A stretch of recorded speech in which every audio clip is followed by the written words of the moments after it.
you. No, it's great to be here. No, I wanted to do a deep dive on the band Faith No More, baby. I'm not really sure if I'm qualified to make this video.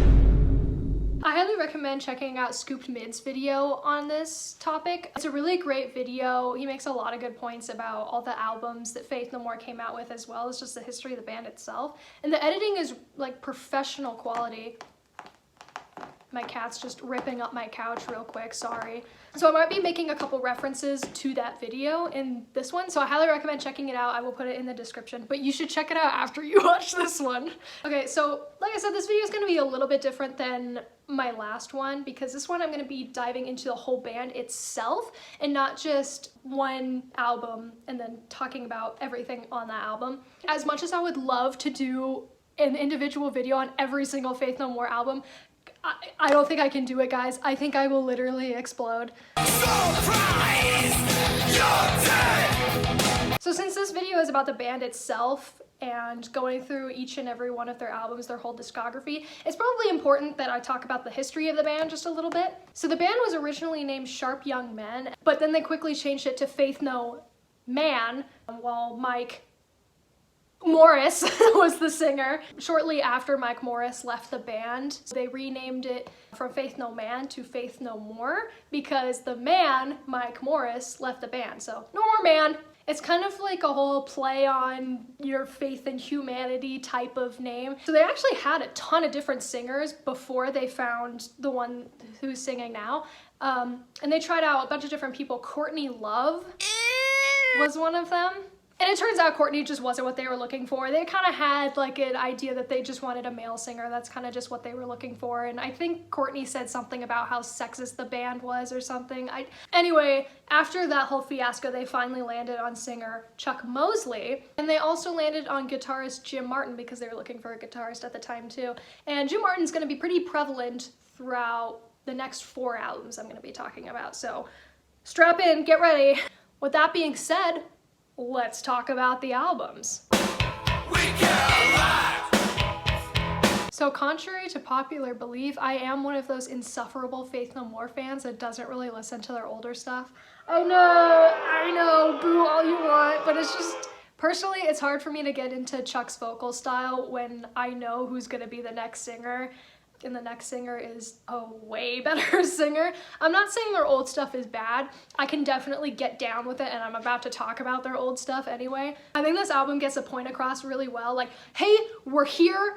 We have this raw sound. We're kind of heavy. Okay, let's get into it. So this album actually features the song We Care a Lot. I know, shocker. And We Care a Lot is one of their most popular songs, and I think it's their most popular song with Chuck Mosley singing. But this version is before they refined it, because they're gonna re-release this version, a little bit better of a version, more fine-tuned in the next album. And I wanna say that this version of We Care a Lot didn't blow up until their next album. I actually really like how you can definitely tell this song was made in the 80s, because it still has that very high synthy sound to it. And not only is it kind of a raw sounding album, but I think Roddy's keyboard style is really just like a statement piece. It's a period piece, you know, like this is definitely from the 80s. I think you can really hear this sound in Jungle.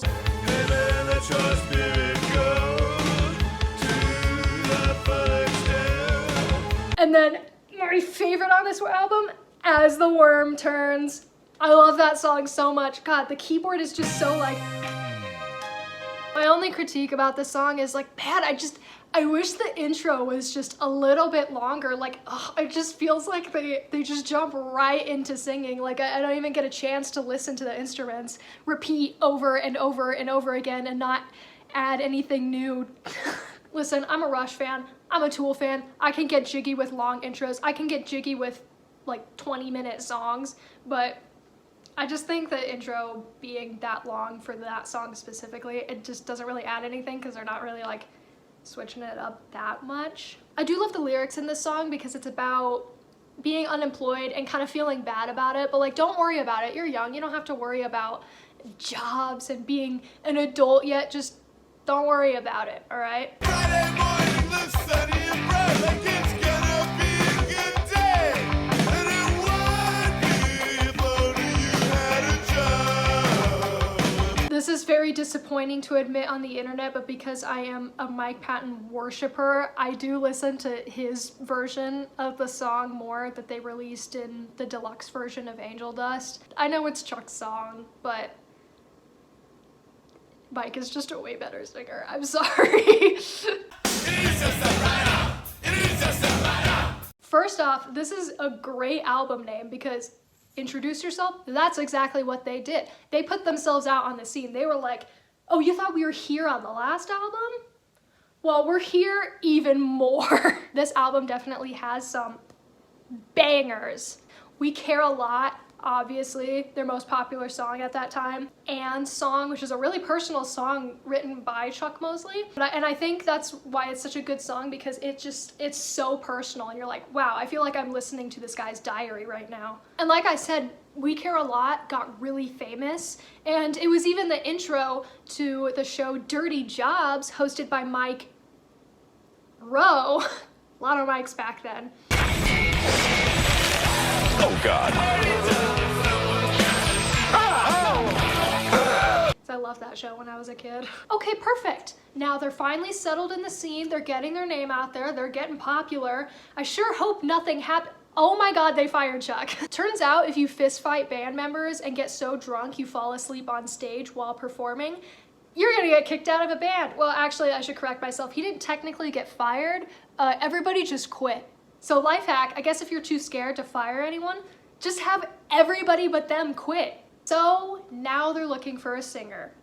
Again, they already shuffled through so many. And our boy Jim Martin, as I mentioned, was going to be very prevalent. He actually found a singer that he thought they should bring on because he listened to this demo tape of like some band I don't even know. Like I don't even know any of their songs. That's right, he found the Raging Wrath of the Easter Bunny demo by Mr. Bungle, and he was like, this guy's metal as fuck, we should bring him on. And Jim's logic, I assume, was, okay, he's a metal singer, he's gonna bring some edge back to the band, like we wanna get a little heavy up in here, you know? So with that in mind, they finally brought on a new singer and they needed to get to work. And why aren't you in uniform?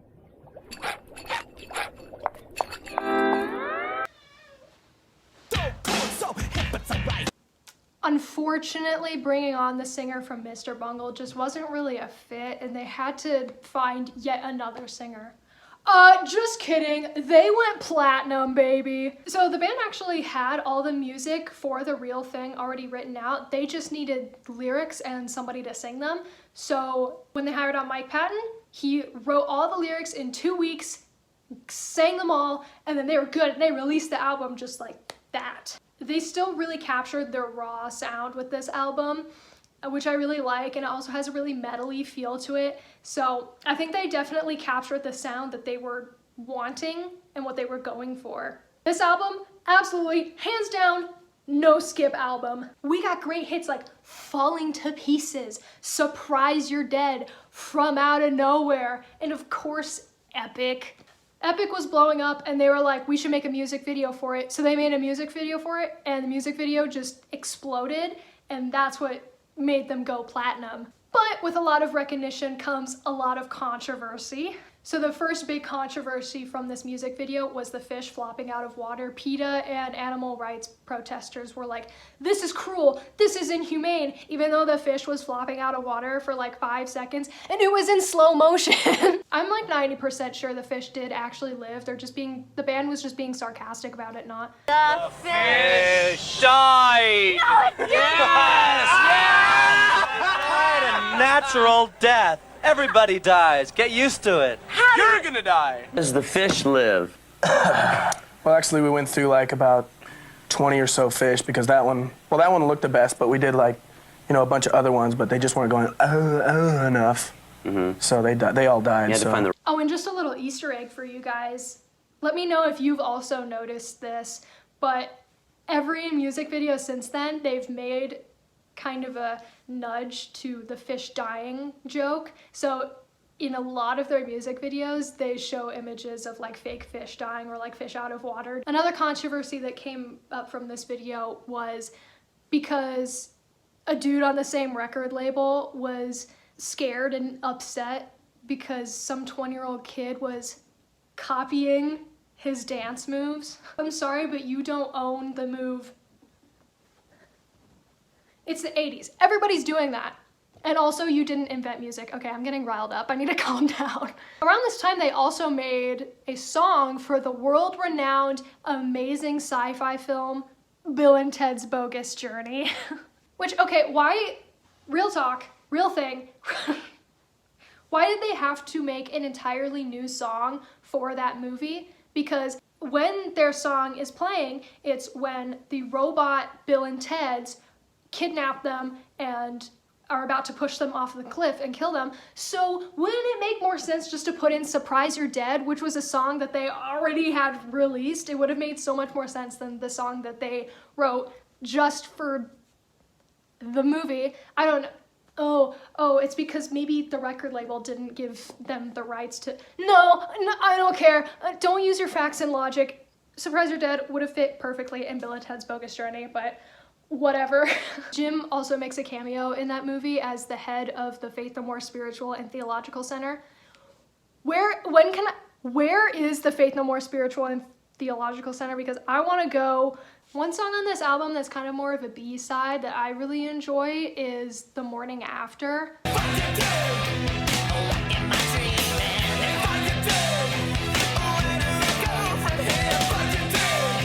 Have a song on there literally called Epic. I think the real epic of the album, just by definition standards, is the title song, The Real Thing. Absolutely deserves the title. In all 8 minutes of its glory, you really get pulled in all these different directions, but it's just, it gets you going, man. I mean, this is hands down an excellent album, and there's absolutely no way they can make an even better one. Its emotional music have quite an effect on you.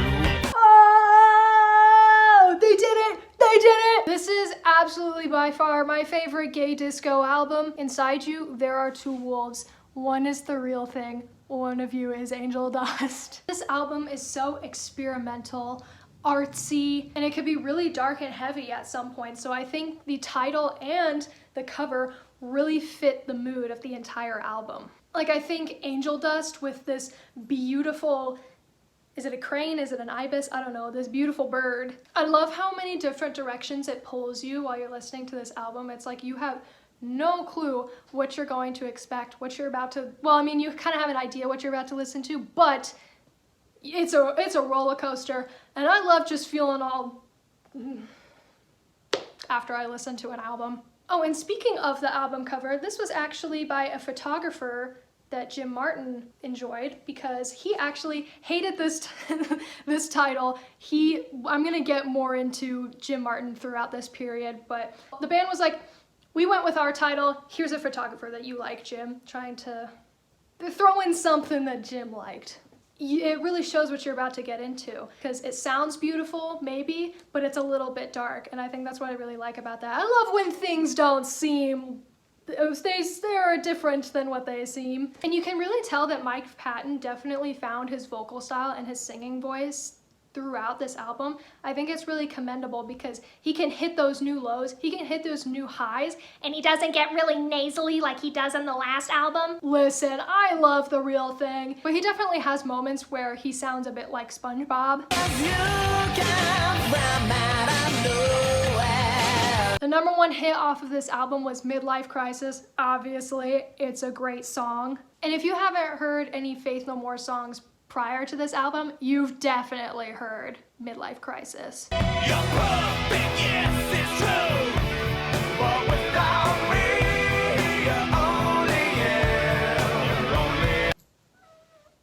Guest star appearance.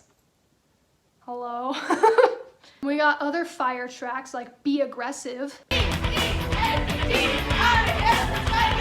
The history behind Be Aggressive is because Roddy Bottum actually wrote this song, and he thought it would be funny to have Mike Patton sing lyrics about being gay with another dude because Mike's allegedly heterosexual. Fun fact, 1 year later in 1993, Roddy actually came out as gay, so if that doesn't make Be Aggressive a gay anthem, I don't know what does. This is also just like my hype song. If I need to get pumped up for anything, immediately Be Aggressive. Okay, lightning round for other songs because I can go on and on about every song of this album, but I'm just gonna spit fire a couple. Kindergarten, it has a great guitar riff. It has a really powerful chorus. Like, I feel like if I had to sing it, I would have to belt it a little.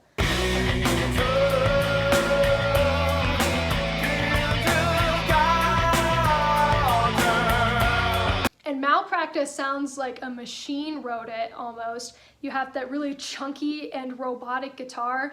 The vocals also, I don't know how they do that. And also Malpractice has this piano, beautiful, like almost lullaby sound, which is such a stark contrast compared to the rest of the song. And I love contrast in music.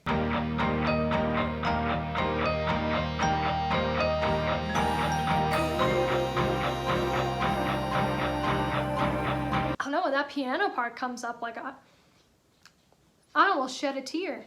Also, Crack Hitler.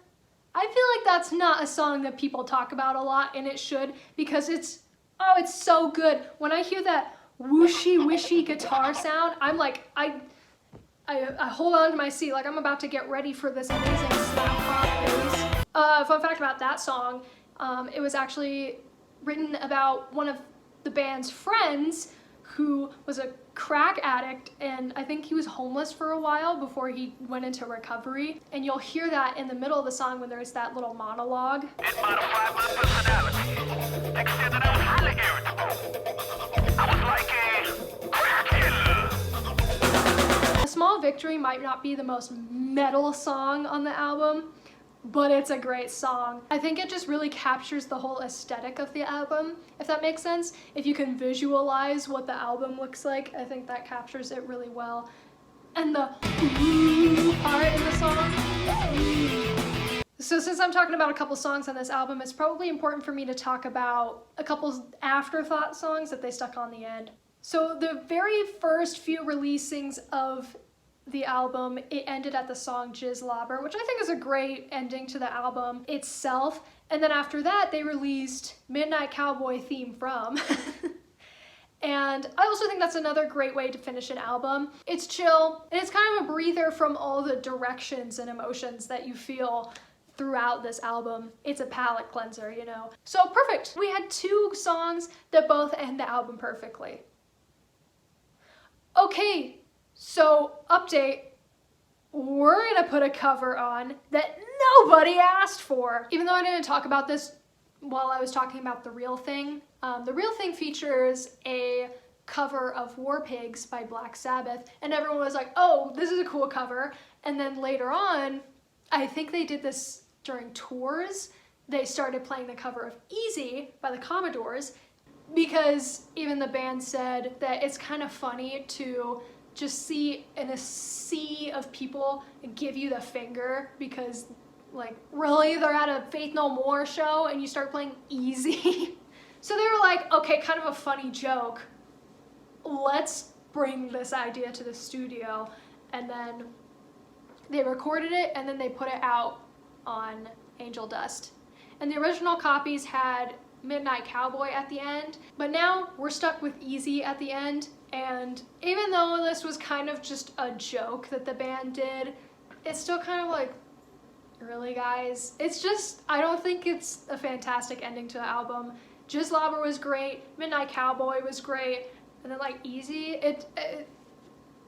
So the making of this album was highly recorded and monetized because the last album did so good. All of the media just really wanted to know what Faith No More was planning on doing next. And this kind of furthered some tension between the band. Inner conflicts.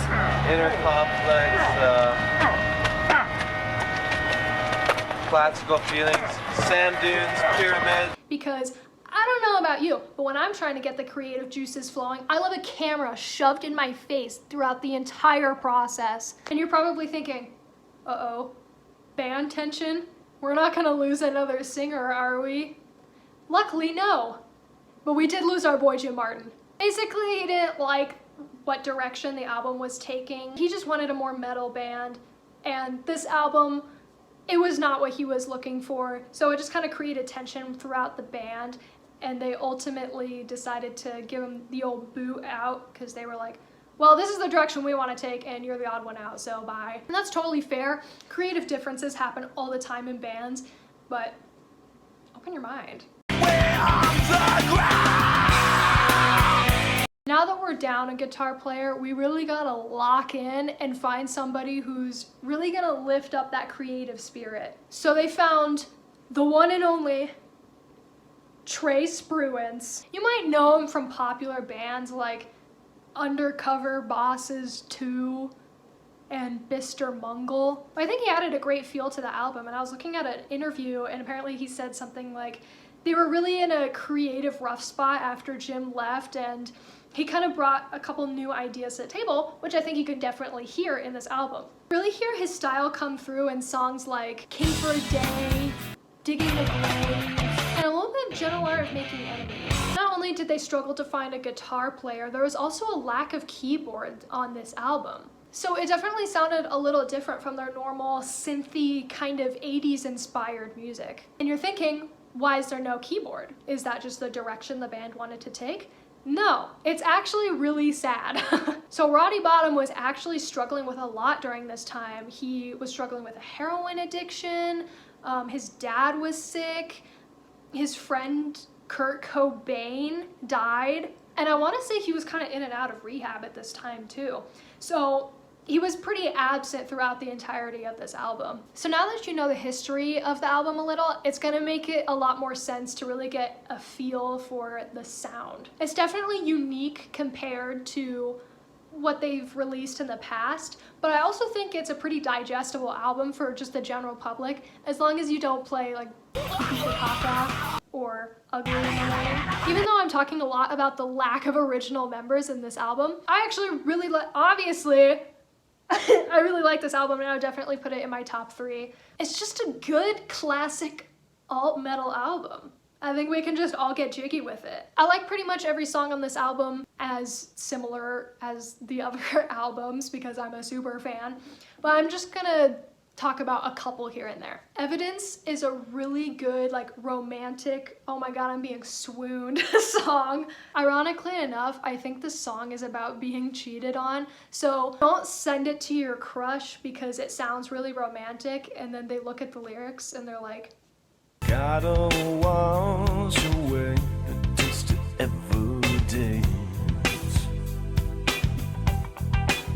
Wash it away. Also, fun fact warning, when this song is played live, it's usually played in the language of the country that they're performing at. No quise ni sentir, vivir para mentir. I mainly love the General Art of Making Enemies because of Don't you look so surprised? Happy birthday, you fucker! I deserve a reward, 'cause I'm the best fuck that you ever had! man, you know I love a good, aggressive, just punch you in the face, like, don't you look so surprised? And I just love the brass instruments in Star AD.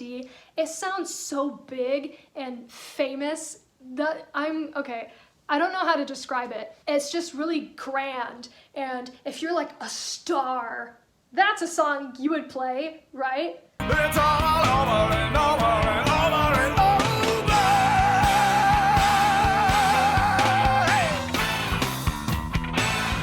King for a Day is just another fantastic title song. They're really good at making the best songs on the album, the title songs. Which, side note, why didn't they make a title song for Angel Dust? Because they did one for Introduce Yourself, We Care a Lot, The Real Thing, and now King for a Day. In my imagination, this song just really sounds like there was this king, he was royalty, and then people didn't like him, and now he's being lined up to be executed. I'm not sure if that was on purpose or not, but that's kind of what I get because of the acoustic part. Kind of sounds a little heartfelt, a little bit emotional, and then it goes into like this really heavy part, which I can imagine like the crowds, the revolution rivaling. I do really like that Roddy features himself on this song more than the other songs on this album, because if you're gonna put yourself on any song, it might as well be this one. It's an amazing song. It's a great title track, and I really think his keyboard style adds to the emotional integrity of the song. So with that silly song in mind, let's move on to what they came out with next. I'm really becoming a YouTuber. Let's see what they're gonna come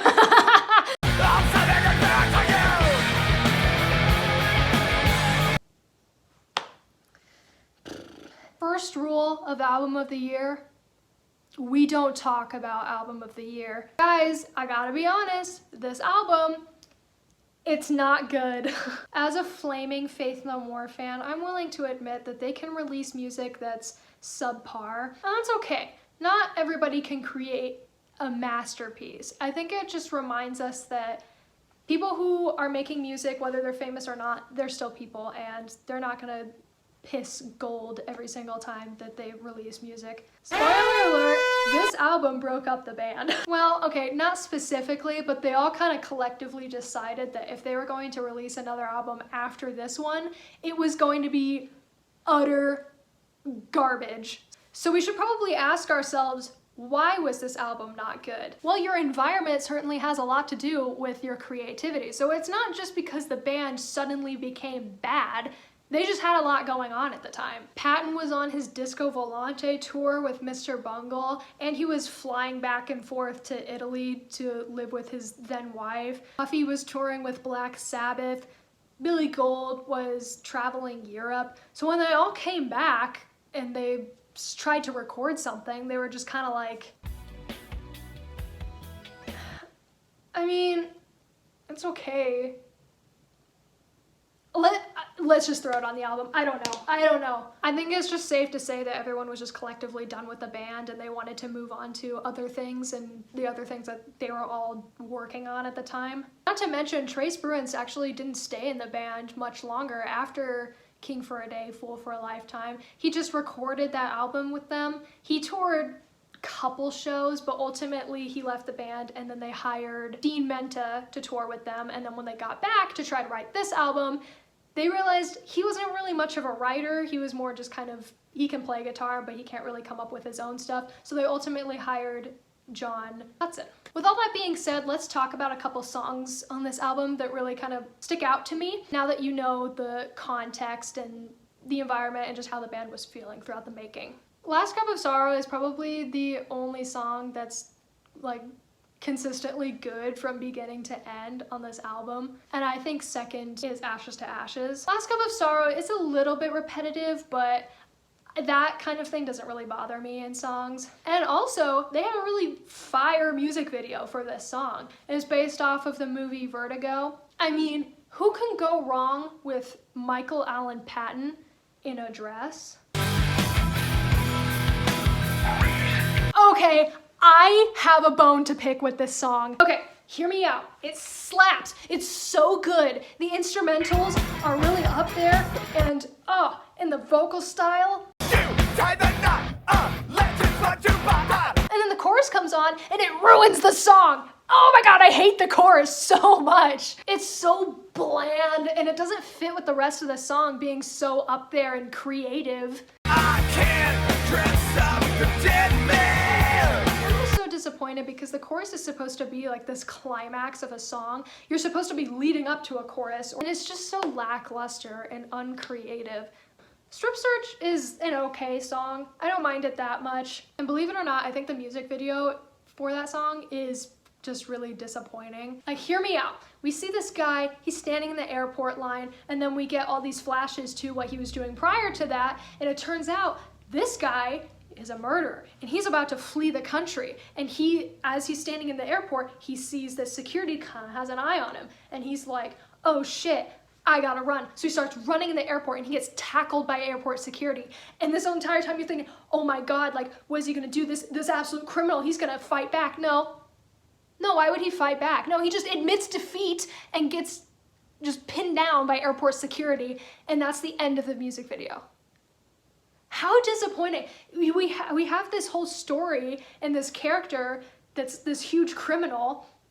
I was expecting him to pull out a weapon and just start going ham on airport security, that would have been so much better because it's just so action-packed and we're really building up to this point and then the music video ends. And I'm not saying music videos make a song good or bad. There's some bad music videos out there with really good songs, and there's some really good music videos with some really bad songs. But I think it just kind of, I was already so disappointed with this album, and then just watching that was like, are you guys serious? So like I said, this album was the album that ended it all. After the release, they toured for a little bit, but they ultimately departed in 1998. They played their last show in Portugal, and then they had to cancel their tour with Aerosmith because they were just like, no, we can't do this anymore. Unfortunately, that was the end of Faith No More.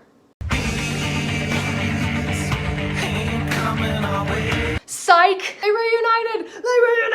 Yeah, let's go! Let's go! After not releasing music for a whole 18 years, they came back with an amazing comeback album. They were touring a little bit from 2007 to 2012, and fans were kind of thinking, ooh, are they gonna release music? Like, they're touring a lot. And the band was like, no, like, you know, I mean, did you even listen to our last album? Like, we're just so burnt out. Like, we really shouldn't be releasing anything else. But 3 years later, in 2015, they came out with this album. You can definitely hear that they regained that creative spark that they were missing for so long. Motherfucker was the first single to come from this album, and if that isn't a comeback song, ooh, I don't know what is, because that's a really good song to be like, we're back. It's just such a powerful march.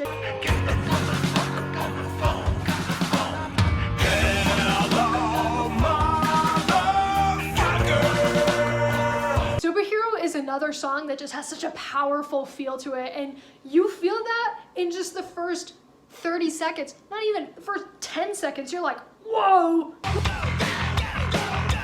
Ooh, and then the chorus of this song, if I was to make a music video for this song, I can just imagine the camera zooming out and there's all these people that are following the order of this one big guy. And of course, Separation Anxiety is a really good title, and it plays into that feeling of having separation anxiety because it's fast and almost kind of has a jittery feeling, and then you get to the chorus.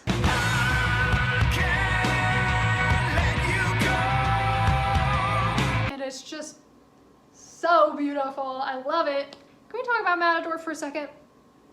We're gonna talk about Matador for a second. It kind of has a gothy feeling to it. That was on purpose because the band even said that they were going for kind of a Susie and the Banshees kind of feel to it.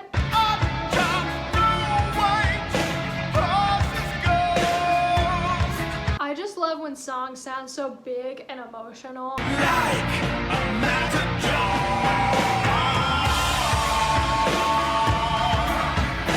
If you couldn't hear it on any other songs in this album, you can definitely hear that they had that creative flow come back, especially in this song, because they were inspired again. They heard Susie and the Banshees and they were like, I thought of something. I'm so happy the band finally got back together and they were able to spark that creativity again. I sure hope that they come out with another album. Well, I guess it was fun while it lasted. They did do a ton of touring after this album because, I mean, they have to promote their new album, obviously. During their tour, they actually did a couple live shows with Chuck Mosley, and if you were paying attention, you'd remember that was the singer way back in 1985 to 1988. And unfortunately, Chuck actually died 2 years later in 2017 because of a suspected heroin overdose. Rest in peace, Chuck Mosley. So now that the band kind of has their creative streak going, even though they didn't release any music after Sol Invictus, they still did a lot of touring. And back in 2019, they scheduled to do a couple tours in 2020, but then they ultimately had to reschedule because something happened in 2020. I don't even remember. They did play a few shows in 2021, but they ultimately canceled midway through because you're never gonna guess this reason, because Mike Patton developed agoraphobia at that time, and along with other mental health issues, and he couldn't tour anymore. In case you were wondering what agoraphobia is, it's basically the fear of leaving home or being in an environment that's not familiar.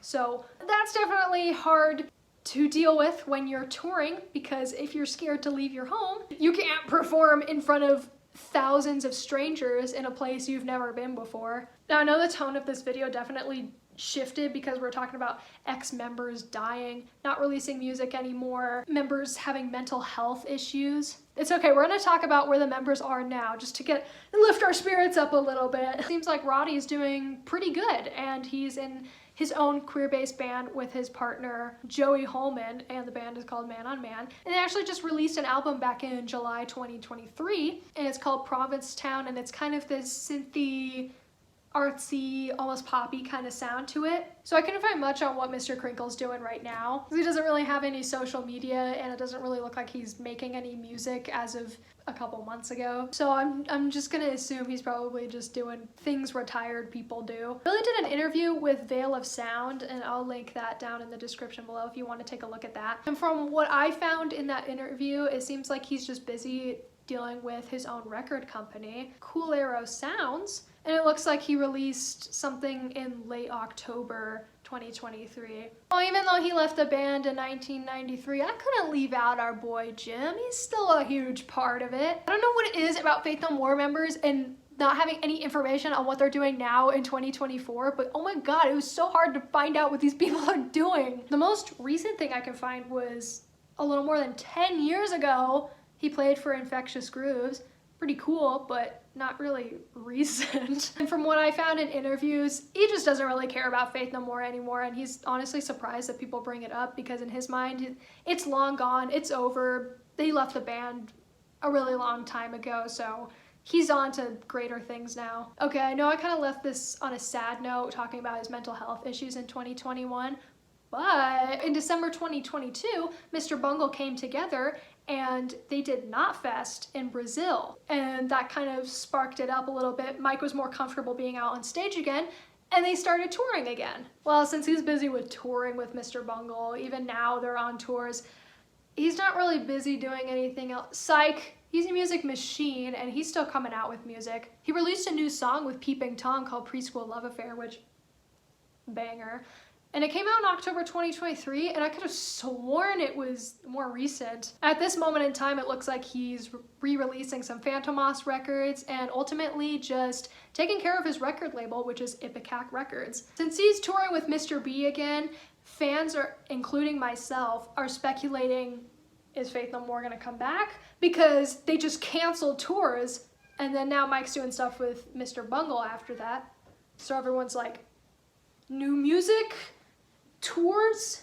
One can only hope. Are they gonna tell me if I was getting stupider? Alright, well, thanks for sticking with me throughout this movie of a video I made talking about a band I know way too much about and did way too much research on prior to this video. Okay, I don't know what else to say, so, so have a good one. Why does my thumb do that? Bye! Sorry, I just want to know, you want to come over, smoke some bud, and listen to some Faith No More? Well, I would like to listen to some Faith No More, yes. But not with me? Maybe with you. Depends. Do you have blue hair? I have midnight blue hair. That's not really blue. Oh, I'm sorry. Fuck it. I guess I'm out of luck then, huh? Well, actually, midnight blue. It's not blue It's black. bad. It rules. You know it's rad. Okay, then we can get married if you want.